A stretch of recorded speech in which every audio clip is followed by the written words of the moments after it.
कृष्ण हे कृष्ण हे कृष्ण हे।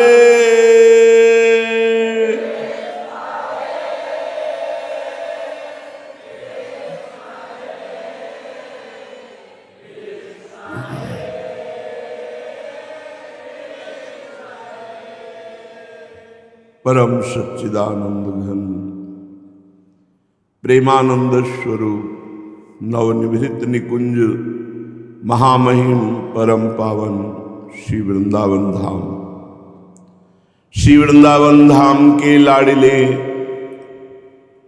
युगल सरकार प्राणाराध्य प्राण की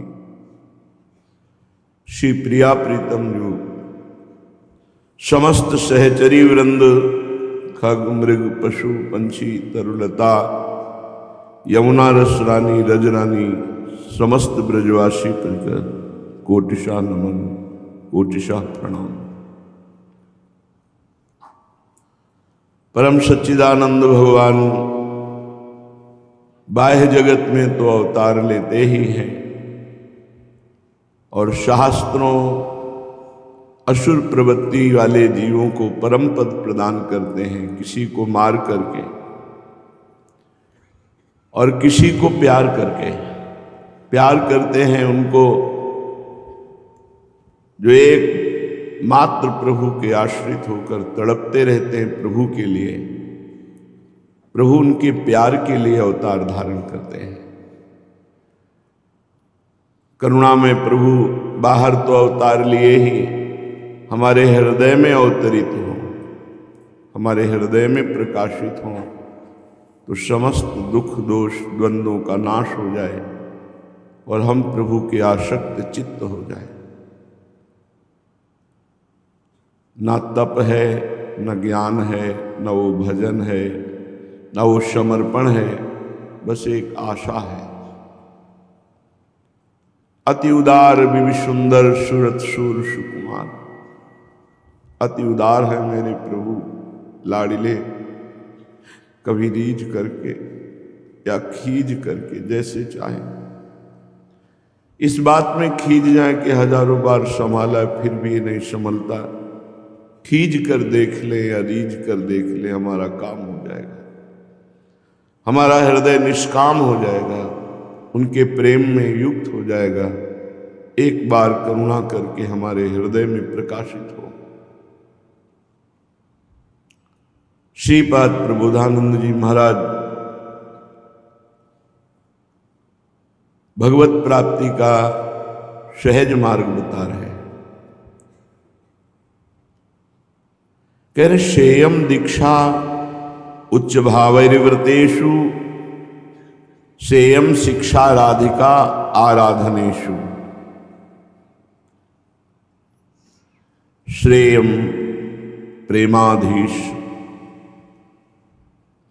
पूर्व मूल कक्षायक श्री वृंदारण सौभाग्य वीक्षा।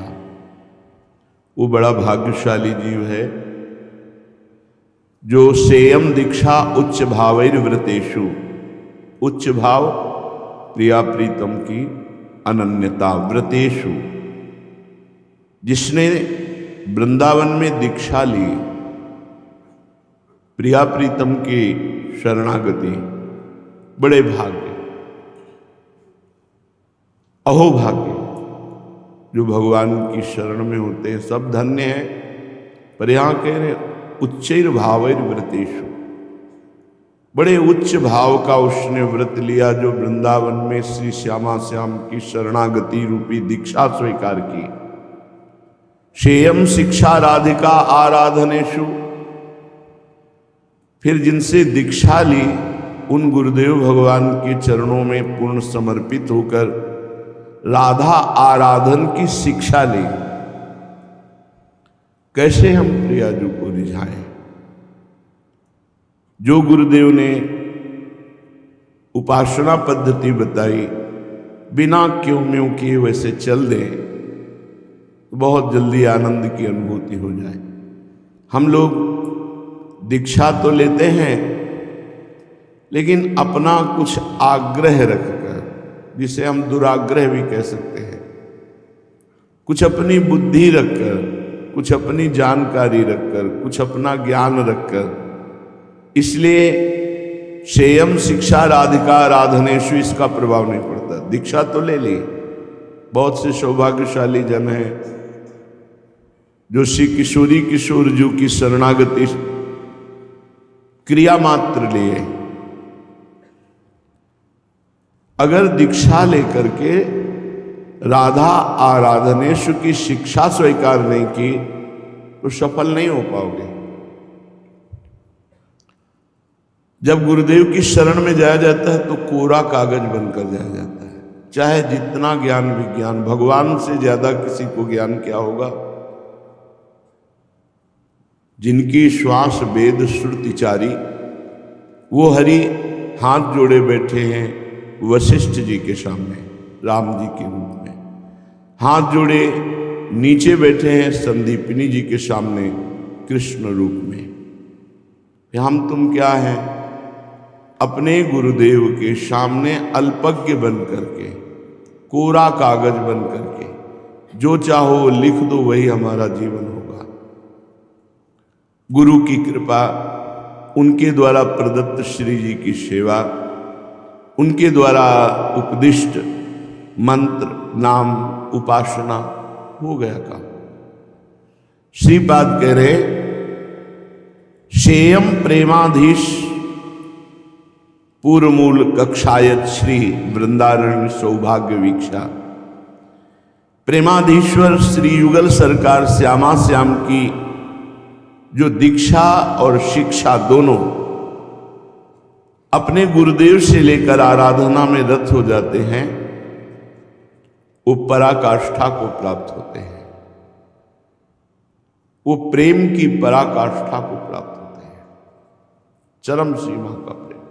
हृदय बहा घूमता, जरा सी बात हो जाए बस वो डूब गया। पर ये ध्रुवदास जी भी महाराज ने कहा है, ये उपासना सिद्ध वाको ही हो जाकी सांगो पांग उपासना है। सांगो पांग एक संत, एक मंत्र, एक ग्रंथ, एक कंत, एक पंथ। जिस संत से हम जुड़े हैं उनके द्वारा बताया हुआ ही पंथ, उन्हीं के द्वारा दिया हुआ कंत माने इष्ट देव, उन्हीं के बताया हुआ मंत्र और उन्हीं के द्वारा दिया हुआ ग्रंथ। जैसे अपने गुरुदेव कंत श्री राधा वल्लभ राय, पंथ श्री प्रिया प्रीतम की उपासना, अनन्य भाव से राधा वल्लभी उपासना, ग्रंथ श्रीमद चतुराशी जी, मंत्र शरणागत निज मंत्र, हिरण्य समय राधा वल्लभ श्री हरिवंश राधा। हो गया एक संत, एक ग्रंथ, एक पंथ, एक मंत्र, एक कंत। इसे सांगोपांग उपासना कहते हैं। मिलावट नहीं। अब या में मिलोनी मिले न कछु, जब खेलत रास सदा बन में। बस इनके हो जाना है। सच्ची मानिए, सारा कार्य करते हैं, इनके हो जाओ। ये हृदय पर अपना अधिकार करके फिर जो सुख देते हैं, ये मेहनत है आपकी अभी होने की। करते करते हो गए, और जब हो गए तो उसका फल मिलता है। फिर कुछ करना नहीं होता। पड़ा है तो, खड़ा है तो, चल रहा है तो, क्रियापरायण है तो, निष्क्रिय है, एक अजीब सी आनंद की स्थिति। बस ऐसा लगता है किसी कोने में बैठ के चिल्ला कर रो, बस तो कुछ हल्का हो गया हृदय। बस क्यों रो रहे हो कुछ पता नहीं, बस रो। विकलता, एक आनंद की विकलता। बड़े सौभाग्यशाली हैं जो वृंदावन में प्रिया प्रीतम की दीक्षा लेते हैं। बड़े महाभाग्यशाली हैं जो वृंदावन में राधा उपासन की उन्हीं से शिक्षा लेते हैं और उसी के अनुसार जब आराधना करते हैं तो बोले प्रेम की पराकाष्ठा को वो प्राप्त होते हैं। प्रेम की पराकाष्ठा है सहचरी स्वरूप में स्थित होकर प्रिया प्रीतम को दुलार करना। यम यम देशम शरति पवनः शुद्ध सच्चित सुखात्म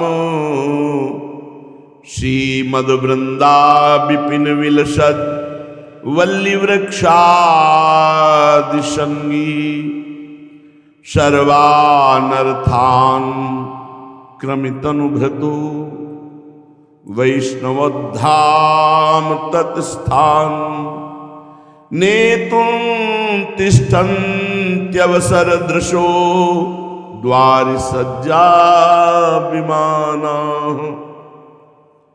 वृंदावन की हवा यम यम देशम सरति पवना शुद्ध सच्चित सुखात्मा। भजन यहां और देश के बसत ही घटत भजन की बात वृंदावन में स्वार्थो उलट भजन हो जात। यम यम देशम शरते, जिस जिस शरीर को वृंदावन की वायु लगती है वो परम पवित्र हो जाता है वायु लगने मात्र से। वृंदावन में जो कबहू कछुक भजन नहीं होए रज तो उड़ी लागे तने। परम पवित्र श्री प्रिया प्रीतम और उनके प्रेमी जनों की चरण रज आंसुओं से अभिषिक्त ये रज जब वायु के संयोग से हमारे शरीर का स्पर्श करती है तो कह रहे हैं शुद्ध सच्चित सुखात्मा, उसे शुद्ध सच्चिदानंद में सुख प्रदान करने की योग्यता देती है ये वायु वृंदावन की। पीछे एक जगह निकला था कि वृंदावन का जल साधारण जल मत समझो, सब चरणामृत है। सच्चिदानंद घन वृंदावन की वायु सच्चिदानंद घन स्वरूप प्रदान करने में समर्थ है। हम वृंदावन वासी हैं, ये ठसक रखो। श्रीमद वृंदा विपिन विलसद वल्ली वृक्षादि संगी।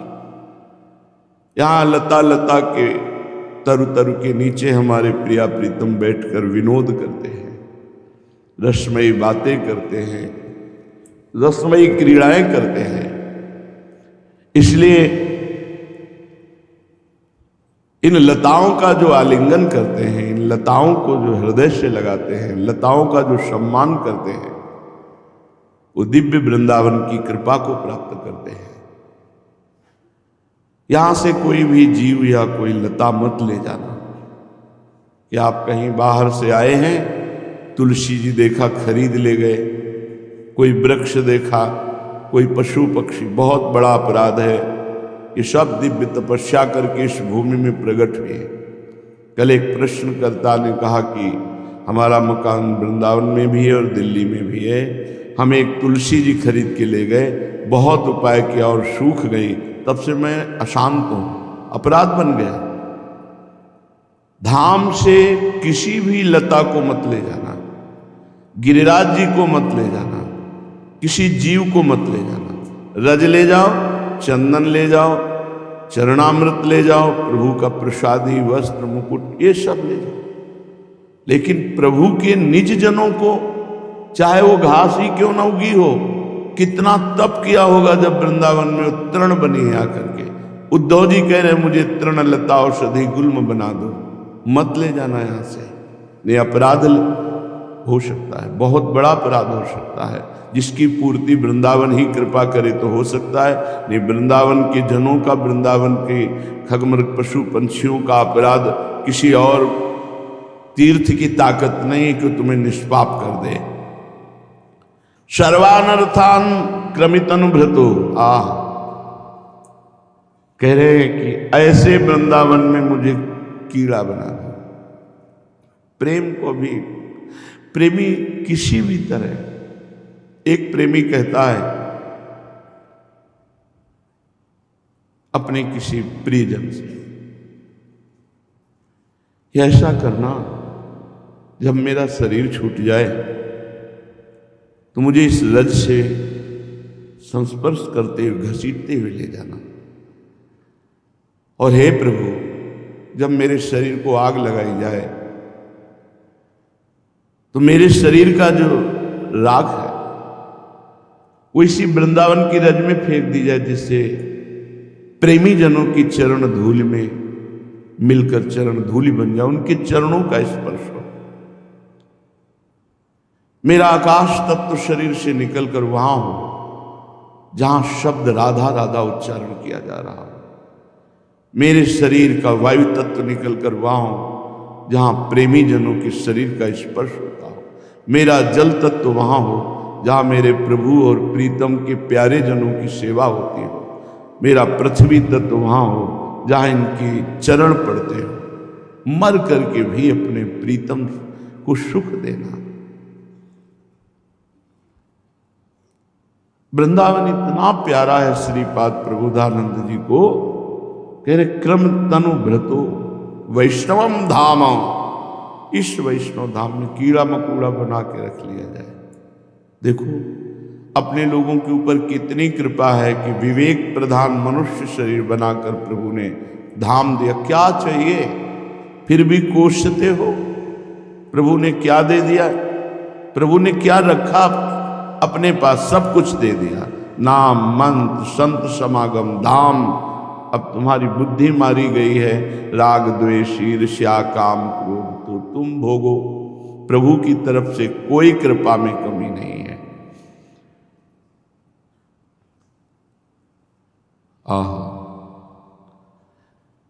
यहां वो सुख मिलता है अगर आप भजन में लगो कि नेतुम तिष्ठन्त्य अवसर दृशो द्वार सज्जा विमाना। वैकुंठ का विमान सजा हुआ आया हो तो वो द्वार से वापिस कर देगा, मुझे वृंदावन में रहना, वैकुंठ नहीं जाना। ये ले जाओ विमान अपना, मैं यहाँ नाली का कीड़ा बनकर रहना पसंद करूंगा, वैकुंठ में मैं विमान पर बैठ कर रहूंगा। ये प्रेमा शक्ति वृंदावन धाम की। चलते हैं परम कृपालु करुणा वरुणालय भगवान श्री हरि की पावन प्राकट्य लीला का कथन श्रवण करके अपने हृदय को उनकी प्रेम लक्षणा भक्ति से युक्त करते हैं। प्रसंग चल रहा है, कंस ने वसुदेव देवकी जी को छोड़ दिया था जब प्रथम पुत्र लाए थे। देवर्षि नारद जी ने देखा कि ये पापी अगर ऐसे दया करेगा तो भगवान के अवतार में विलंब होगा।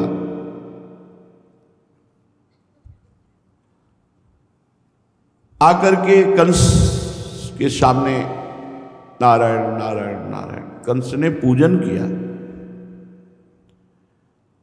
कंस से कहा मैं तुम्हें बताने आया हूं कि ये ब्रज में रहने वाले जितने नंद गोप हैं, उनकी स्त्रियां हैं, ये सब दिव्य हैं। ये वृष्णिवंशी यादव देवकी यदुवंश की स्त्रियां सब देवी हैं और जितने यदुवंशी सब देवता हैं। ये बड़े बड़े सब देवता आए हुए हैं। तुम्हारी सेवा में भी गुप्त रूप से देवता ही वास कर रहे हैं, अवसर देख रहे हैं तुम्हारे विनाश का। और तुम्हें पता होना चाहिए जो आकाशवाणी हुई थी कि अष्टम गर्भ तुम्हारा विनाश करेगा, तो जानते हो कौन आने वाला है? पृथ्वी का भार बढ़ गया है, असुर भाव की वृद्धि हो रही है, तो भगवान स्वयं अवतरित हो रहे हैं अष्टम गर्भ के रूप में। और पता नहीं कौन सा अष्टम गर्भ हो। बस कंस का दिमाग घूम गया, तुरंत आदेश किया वसुदेव देवकी को कैद कर लिया जाए।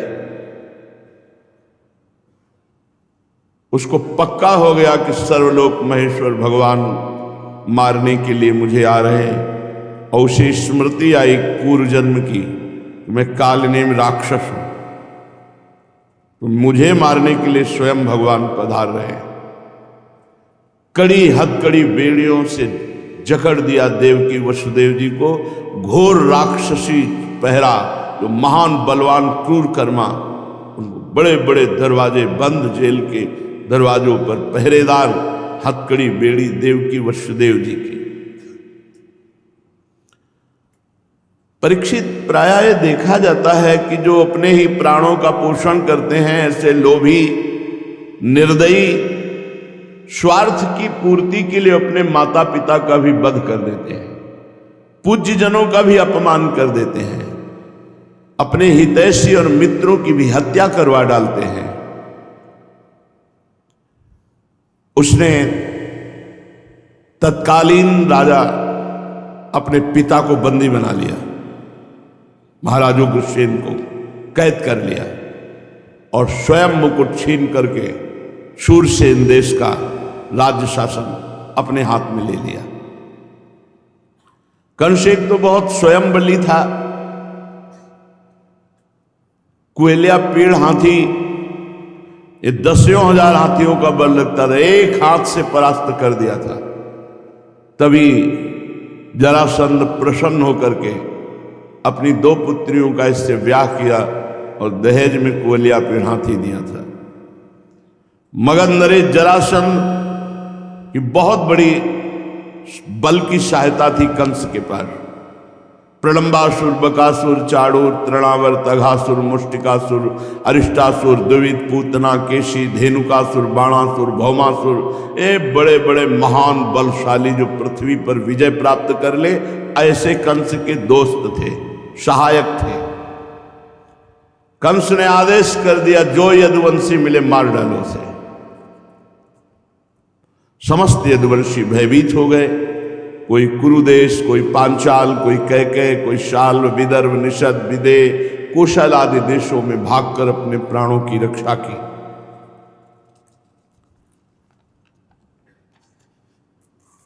और कुछ लोग जो बहुत विवेकी थे, उसको प्रणाम करके, मीठी मीठी बातें करके उसको विश्वास दिलाया कि हम आपकी सेवक हैं, आपकी आज्ञा में हैं। अक्रूर आदि जैसे बड़े बड़े यदुवंशी। जब कंस ने एक एक करके देवकी के 6 बालक मार डाले, तब देवकी के 7वें गर्भ में भगवान के अंश स्वरूप, जिन्हें अनंत कहा जाता है, भगवान शेष जी आए। आनंद स्वरूप शेष जी के गर्भ में आने के कारण देवकी को स्वाभाविक बहुत आनंद, हर समय वो आनंदित रहती। परंतु एक भय सता रहा था, कंस इसे भी न मार डाले। बड़ा शोक हुआ, आर्त भाव से देवकी जी ने भगवान को पुकारा। विश्वात्मा भगवान ने देखा कि मुझे अपना स्वामी और सर्वस्व मानने वाले कंस के द्वारा बहुत सताए जा रहे हैं, तो अपनी योग माया का चिंतन किया। तत्काल योग माया हाथ जोड़कर सामने खड़ी हुई। भगवान ने आदेश दिया, देवी कल्याणी, तुम ब्रज में जाओ। गच्छ देवी ब्रजम भद्रे गोप गोभीर अलंकृतम, जहां ग्वाल और गौओं से सुशोभित ब्रज है, वहां हमारे परम प्राण प्रिय नंद जी और यशोदा जी विराजमान हैं। उन्हीं के पास वसुदेव की पत्नी रोहिणी निवास करती है।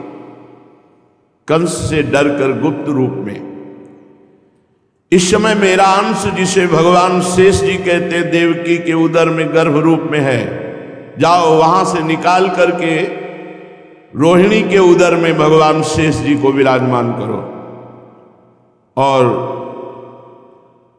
मैं स्वयं समस्त ज्ञान, बल, ऐश्वर्य आदि से युक्त होकर देवकी का पुत्र बनूंगा। तुम नंद बाबा की पत्नी यशोदा जी के यहां कन्या रूप से विराजमान हो जाओ। तुम लोगों को मुंह मांगे वरदान देने में समर्थ होगी, जो हे देवी कुमुदा, चंडिका, कृष्णा, माधवी, कन्यकेति च, माया, नारायणी, सानी, शारदेत, अंबिकेति च, तुम्हारे नाम हैं जो तुम्हारी भाव से आराधना करेगा धूप दीप नैवेद्य आदि से, उसकी सारी कामना पूर्ण करने में तुम समर्थ होगी। देवकी के गर्भ से खींचे जाने के कारण भगवान शेष जी को लोग संसार में संकर्षण कहेंगे, लोक रंजन करने के कारण राम कहेंगे, और बलवानों में सर्वश्रेष्ठ होने के कारण बलभद्र कहे जाएंगे। जब सर्वेश्वर भगवान ने इस प्रकार योग माया को आदेश किया, योग माया ने हाथ जोड़कर सर झुकाया और कहा जो आज्ञा। ऐसा कहकर उनकी बात सिरोधार्य की और उनकी परिक्रमा करके इस भूतल पर भगवान ने जैसा कहा था वैसा ही किया।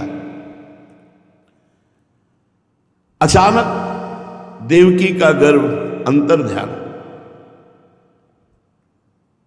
कंस को सूचना पहुंची 7वां गर्भ नष्ट हो गया है, और वो योग माया देवकी के गर्भ से रोहिणी के गर्भ में स्थापित कर दिया। पूर्वासी बेचारे बड़े दुखी हुए कि 6 तो कंस ने मार डाले, 7वां अपने आप अंतर्ध्यान हो गया। अब भक्तों को अभय करने वाले भगवान अपि विश्वात्मा भक्तानां अभयंकरः आविवेशांश भागेन मन आनक दुंदुभे। अपने भक्तों को अभय देने वाले समदर्शी सर्वत्र विराजमान परमात्मा वसुदेव जी के मन में अपनी समस्त कलाओं के साथ प्रकट हुए। महान तेजस्वी हो गए वसुदेव जी, मानो कई सूर्य एक साथ उदय हो ऐसा तेज वसुदेव जी के, क्योंकि भगवान उनके हृदय में प्रकाशित हो गए। लोगों की आंखें नहीं टिकती वसुदेव जी के चेहरे पर। कोई भी अपने बल वाणी या प्रभाव से उसे दबा नहीं सकता जिसके हृदय में भगवान का प्रकाश हो जाता है। भगवान के उस महातेजोमय स्वरूप को धारण करने के कारण वसुदेव जी महान तेजस्वी। भगवान वसुदेव जी के आधान किए जाने पर देवकी के हृदय में प्रकाशित हुए। जैसे पूर्व दिशा चंद्रदेव को धारण करती है, वैसे शुद्ध सत्व से संपन्न देवी देवकी ने विशुद्ध मन से सर्वात्मा आत्मस्वरूप भगवान को धारण किया। भगवान सारे जगत के निवास स्थान है। सा देवकी सर्व जगन निवास निवास भूता नितराम नरे जे भोजेन्द्र गे शिखे वरुद्धा सरस्वती ज्ञान खले यथा सती। भगवान सबके निवास स्थान है, देवकी जी भगवान का निवास स्थान बने। परंतु जैसे घड़े में तेज चमक रहा ऊपर से बंद, ऐसे घोर कठोर पहरा, बड़ी बड़ी दीवारें, बड़े बड़े दरवाजे, जेल में देवकी जी की भगवान प्रकाशित हुए। पवित्र दिव्य आनंद देवकी जी को है, भगवान पधारे। शरीर की कांति जो बंदी गृह अंधेरे से भरा हुआ था जगमगा उठा देवकी जी की अंग कांति से। सूचना हुई कि इस समय देवकी और वसुदेव का अद्भुत तेज। घबरा गया कंस, भारी घबराहट पैदा हो गई। ये 8वां गर्भ है, ये मेरी मृत्यु बनेगा। अब की बार मेरे प्राणों का गाहक भगवान आया है। बड़ी विचित्र दशा कंस की, जिधर देखे भगवान ही भगवान, भयवश वो भगवत भाव में हो गया। प्रतिपल वो बस ये कि संतान हुई ये सूचना मिल जाए। विचार किया देवकी को मारना तो ठीक नहीं। ये विचार कब आ रहा है? क्योंकि भगवान उदर में विराजमान है। मैं वीर पुरुष हूं, बालक पैदा होगा उसे मारूंगा, देवकी को नहीं। गर्भवती स्त्री पर हाथ उठाना ठीक नहीं। कंस विचार, शिक्षा लो। घर गृहस्थी में यदि माताएं गर्भवती हों तो उनको किसी भी तरह से कष्ट ना दिया जाए, उनसे विशेष सेवा न ली जाए, उनको मारा पीटा न जाए, कटुवचन न कहा जाए, ऐसा सिद्धांत है। वह मरा हुआ व्यक्ति है जो ऐसों को कष्ट देता है। छोटा बालक, अपाहिज व्यक्ति, रोगी, वृद्ध, गर्भवती स्त्री, ये सब सम्माननीय, पूजनीय है और इनको सहयोग देना चाहिए, ना कि क्लेश देना चाहिए। वो मरा हुआ व्यक्ति है जो इनको कष्ट देता है, अर्थात उसके सारे पुण्य नष्ट हो जाते हैं।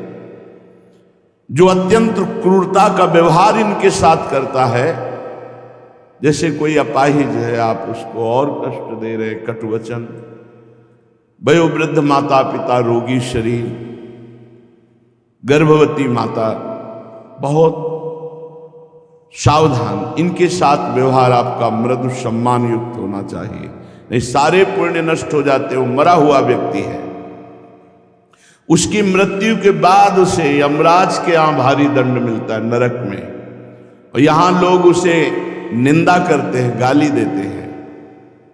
इतना ही नहीं, वो देहाभिमानियों के योग्य घोर नरकों में अवश्य अवश्य अवश्य जाता है। यद्यपि कंस की बुद्धि भ्रष्ट थी, लेकिन इस समय उसको जो ज्ञान हो रहा है वो देवकी का चिंतन हो रहा है और भगवान का चिंतन हो रहा है, इसलिए भले ही द्वेष से सही, पर भगवान का चिंतन होने के कारण बुद्धि पवित्र निर्णय कर रही है। अब भगवान से मन ही मन वैर दृढ़ करके जन्म की प्रतीक्षा करने लगा। क्या स्थिति कंस की है, क्या स्थिति है श्री सुखदेव जी महाराज के। यही स्थिति बड़े बड़े परमहंसों की होती जो कंस की है। आसीनः